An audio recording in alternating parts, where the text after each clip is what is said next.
খুবই সুন্দর। আসলে আমি এখানে কি বলবো, আপনারাই দেখেন কতটা সুন্দর করে এই শোপিসটা সাজানো হয়েছে বা করা হয়েছে। আমার সামনে অলরেডি ২ টা মক্কা টাওয়ার দেখতে পাচ্ছেন। এগুলো হচ্ছে ক্রিস্টালের তৈরি, চায়না থেকে ইম্পোর্ট করা হয়েছে। ২ টাই কিন্তু চায়না থেকে ইম্পোর্ট করা হয়েছে। প্রথমে এটা নিয়ে কথা বলি। এটা হচ্ছে এই যে মেটালের মক্কা এখানে, আর এটা সম্পূর্ণ ক্রিস্টালের। ক্রিস্টাল এবং মেটালের সমন্বয়ে কিন্তু এটা তৈরি করা হয়েছে। খুবই সুন্দর মানের এই শোপিসটি বা এই মক্কা টাওয়ারটি আপনারা নিজেদের বাসা, অফিস, এমনকি শিক্ষা প্রতিষ্ঠানে হলেও সাজাতে পারেন। খুবই সুন্দর লাগবে এটা। দেখেন এই ঘড়িটা কিন্তু মুভিং করবে। এই যে সামনে, পিছনে, ডানে, বামে কিন্তু মুভিং করবে এবং ঘড়িটা চলেও দেখেন। স্পষ্ট দেখা যাচ্ছে ঘড়িটা চলতেছে। এ হচ্ছে মেটালের মক্কা। আর এটা হচ্ছে শোপিসটা খুবই সুন্দর। এটা হচ্ছে বড় সাইজেরটা, মেটালের মক্কা এবং ক্রিস্টালের সমন্বয়ে এটা তৈরি করা হয়েছে।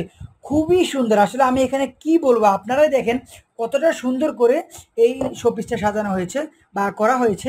এরপর দ্বিতীয়টি হচ্ছে এটাও চায়না থেকে ইম্পোর্ট করা হয়েছে এবং খুবই সুন্দর। আসলে এটাও দেখেন ঘড়িটা চলবে, এরকম একটা মিনার দেওয়া থাকবে এবং পাশে হচ্ছে মক্কা থাকবে, মেটালের মক্কা এবং ক্রিস্টালের সমন্বয়ে তৈরি করা হয়েছে। এটা আপনার হচ্ছে শোপিস হিসেবে ব্যবহার করতে পারবেন। আবার চাইলে আপনি কিন্তু এরকম সময় মতো ঘড়িটাও দেখতে পারবেন।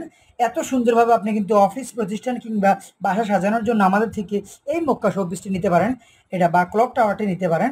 এখানে আমি আপনাদেরকে ঘড়িটা খুলে দেখাচ্ছি। দেখেন যে এটা ঘড়িটা চলতেছে, এটা ঠিক এভাবে আপনি কিন্তু খুলবেন।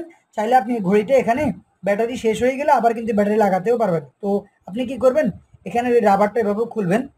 আপনাদেরকে দেখাচ্ছি এই যে রাবারটা, এই রাবারটা খোলার পরে এই যে এখানে, ঠিক এখানে একটা ইয়ে আছে, এই যে এটা দিয়ে কিন্তু ঘড়ি ঠিক করতে পারবেন। আবার এই অংশটা এভাবে খুলে ব্যাটারি লাগাবেন, আবার এটা দিয়ে আবার ঠিক করতেও পারবেন। ঠিক আছে, এভাবে কিন্তু চাইলে আপনারা সুন্দরভাবে ব্যাটারি শেষ হওয়ার পরে ঘড়িটা আবার লাগাতে পারবেন। আবার আগের জায়গায় বসিয়ে দিবেন। খোলার পরে এই যে দেখেন আমি আপনার লাগিয়ে দিচ্ছি, ব্যাস হয়ে গেল। এই যে